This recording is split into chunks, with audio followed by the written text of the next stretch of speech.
વિશેષ જેતપુરની વાત આવી. સાહેબ, મને ને તમને જે સાધુ મળ્યા, હું ઘણી વાર પૂછતો મારા મંદિરે, તો આ બધા સંતો, આવા બધા સમર્થ સંતો, આના ગુરુ કોણ? ત્યારે મને ખબર પડી, આપણા કલાકુંજ મંદિર દ્વારા જે એક પુસ્તિકા બહાર પાડવામાં આવી છે, હરજીવન ગાથા, એ પુસ્તક મેં વાંચ્યું. એક ગીત લખ્યું અને 10-12 દુઆ લખ્યા. સાહેબ, મને ને તમને કેવા સાધુ મળ્યા છે, એ સાધુનો મહિમા અને એના ગુરુનો મહિમા આપણે. અને જુનાગઢના જોગી આવ્યા જેતપુર ધામ, જુનાગઢના જોગી અને આવ્યા જેતપુર ધામ, આવા સમર્થ સંતો આપ્યા સાધુ હરજીવનદાસ જેનું નામ. એના વિશે બોલીએ તો કલાકોની કલાકો ટૂંકી પડી જાય. ગુણાતીત વારસો અને બ્રહ્મરસના ભોગી, ગુણાતીત વારસો અને બ્રહ્મરસના ભોગી સાધુ મને મળ્યા આ જેતપુરના જોગી. એવી દિવ્ય પરંપરા મને તમને મળી અને સ્વામિનારાયણ સંપ્રદાય મને તમને મળ્યો. આપણે વ્યસનોથી દૂર રહ્યા, બહુ સારી વાત છે.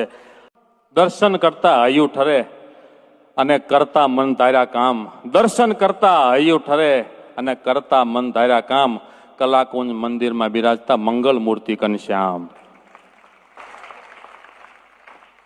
અને કાયમ કરતા ભક્ત ચિંતામણીની કથા હરખીને ઉલ્લાસ.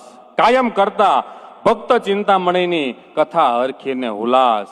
આ મંદિરના પ્રેરક એવા ગુરુ નીલકંઠ ચરણદાસ.